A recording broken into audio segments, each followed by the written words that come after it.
Hello and welcome to my channel, Senior Artist Drugs. I'm Angel Mercado. If you are a beginner or you've been drawing for a while but you're getting too used to drawing using pictures as reference and you feel like maybe you need to get to the next step, I think this video is going to help you a lot.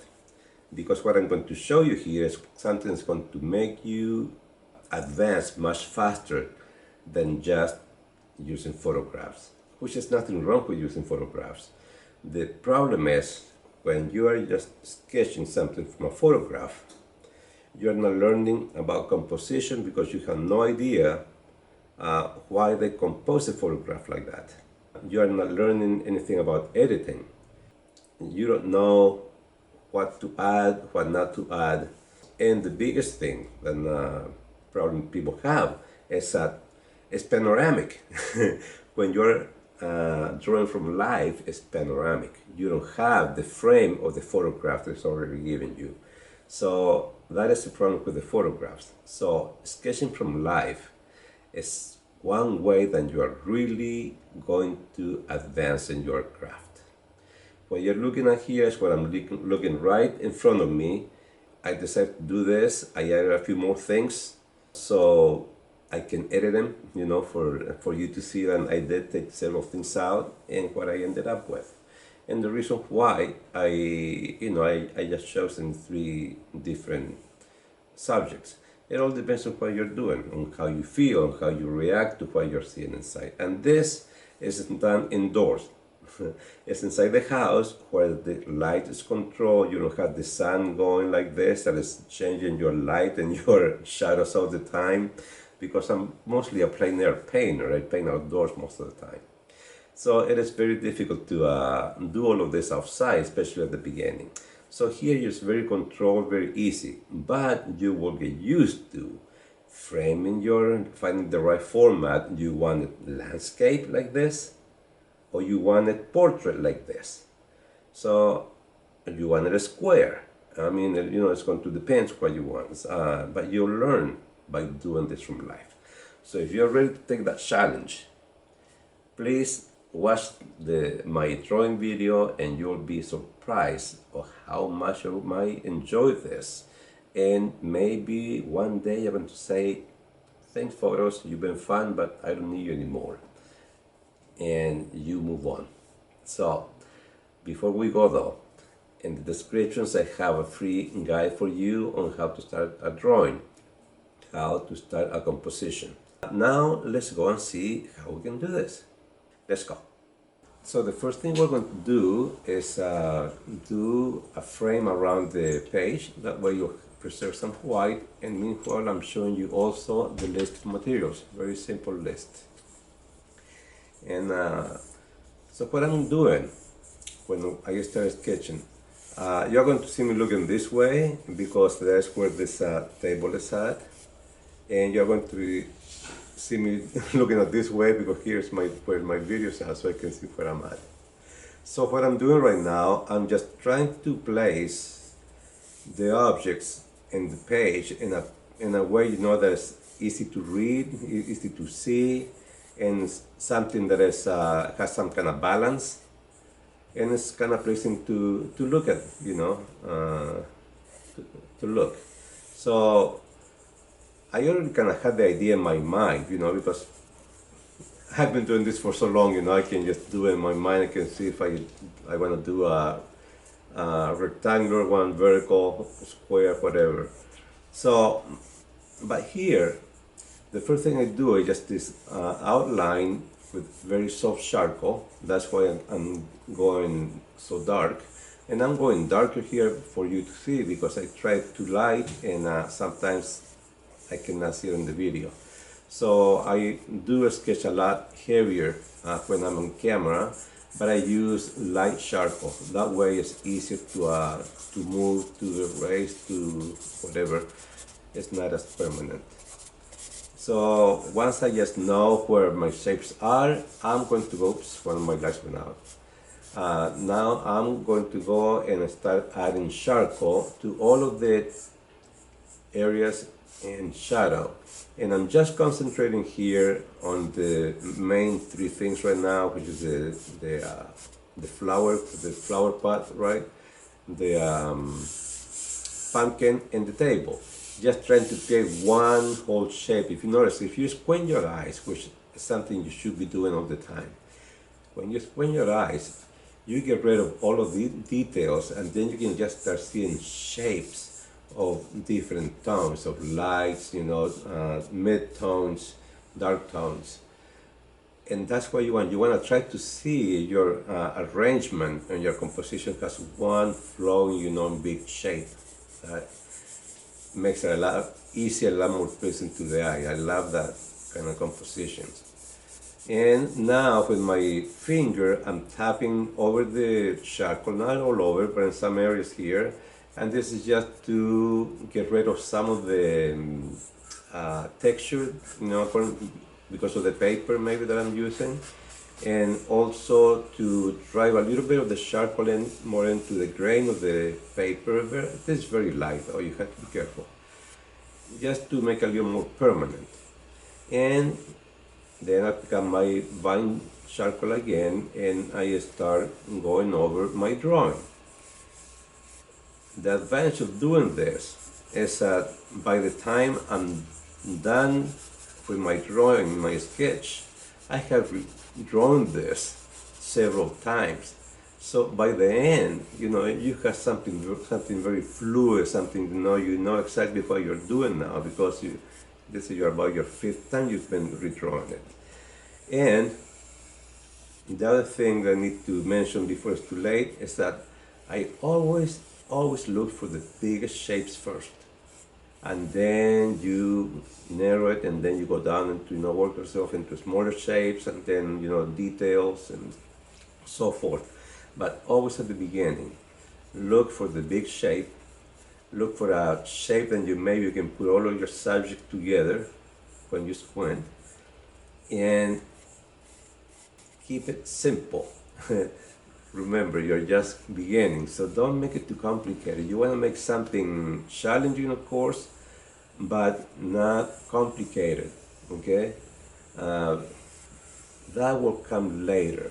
Right now, just do something simple so you can practice all of this, the shape, how you can arrange your subject on the paper, how you can start shading, how you see the shadows compared to the lighter areas. So it's good to do all of this kind of like exercise like this, but simple. And now I'm just adding the dark tone in the background.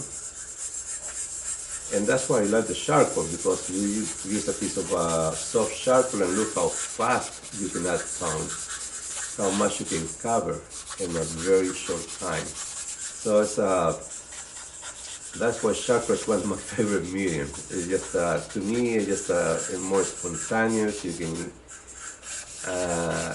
You can move so much faster. I don't have the older I get, the less patience I seem to have the little point of the pencil. And another thing, let's face it, when we get older, our pulse tends to shake a little bit. So we cannot do straight lines as straight as we used to. At least some people can. Well, I can, but I'd rather not to. I want to enjoy my session. So for me, that working in layers is how you start kind of picturing there first the shape that's going to go in your drawing, and then you're going to start seeing whether you want your darks, you want your lights, and then you start sketching it.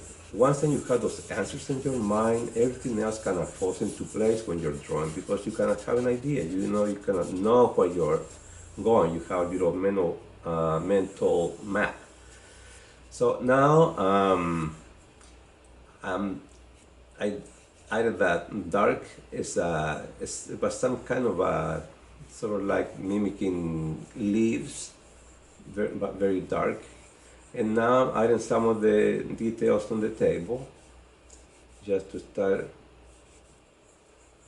like I said, I was moving from large into smaller. So since this table doesn't have a whole lot, the next shape are the legs, and of course those little uh, squares and where the drawer was.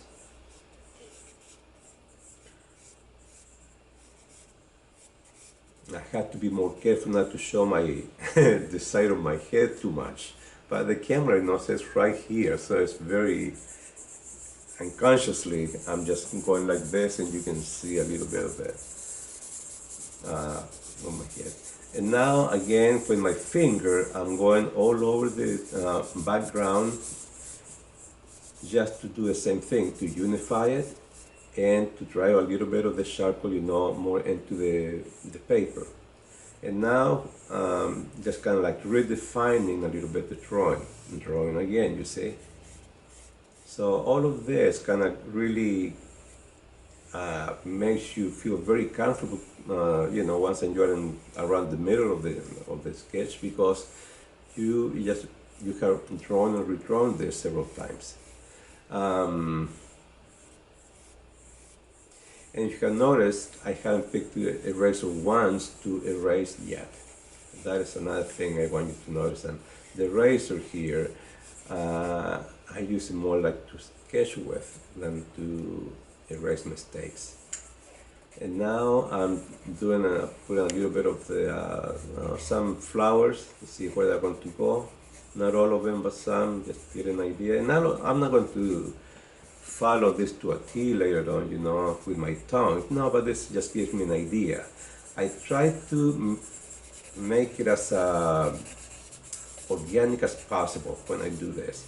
Now I'm adding the darker tones of these flowers, which are the leaves, which were very dark, and towards the bottom mostly. So that's what I'm doing, and which is nice because that is going to show up the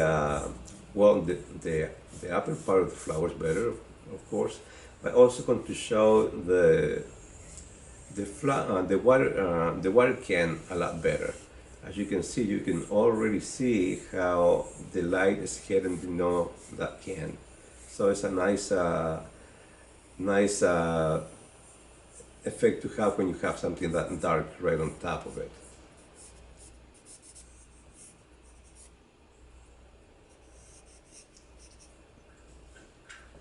And now I'm going to get the eraser.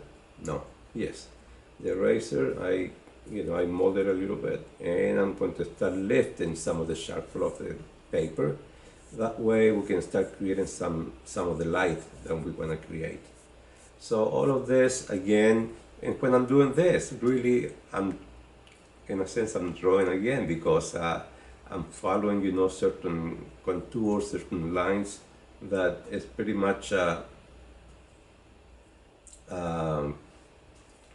of like drawing, as you can see. I hope you're enjoying this, and I hope you're learning from this. And if you are learning, if you find this useful and you are something you're going to use, please give me a like. That would be nice. And subscribe so you can see what I have there in my channel, Senior Aristrouts. And I have over 120 videos now. I think I'm 125. And they're all kind of like this on different subjects, tackling different things. And so take advantage of them and use them, learn from them. That's what they're there for. Okay, so now I'm putting more details, the knob and the drawer. If you notice, I went a little bit heavy to the left of the knob, a little bit not as much on the right side because the lights come from that direction. And I'm using a little bit of a pencil, charcoal pencil, just to make those lines more permanent, because they need to be a little bit sharper. So the charcoal pencil is not going to, when you go over like this, it's not going to lift as easy. So that is when you have something permanent, something you just it's going to stay there. If you want to, you can get your charcoal pencil and start using it, and it will be a lot more permanent. It's not going to erase as easy or lift as easy. And see, now I'm working a little bit more on the legs, giving it a little more shape. Now I'm getting the eraser again, softening it to clean it and to warm it up so I can mold it to something very fine. I need to create a very fine line. That is the light reflecting on the handle of the can. So let's see how easy it is to lift the charcoal, and that's why I like these erasers. It's because they work so well together with charcoal. And really from now on it's just a matter of see how much more you want to add. You can keep on going and developing it a little bit further, or you can just say, well, I pretty much have said what I wanted to say. The only thing here I'm going to do, if I'm not mistaken, yes, I'm going to add a little bit more tone to the background. I think it should be a little bit darker than what it is. That way it's going to make our, pumpkin and our main subject, to pop a little bit more easier.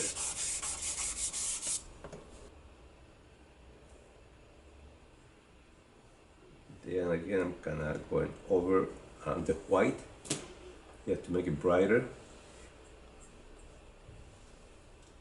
And don't be afraid of using your fingers. If you use your fingers, make sure before you start drawing, wash your hands good, dry them good, because you don't want any oils in your skin.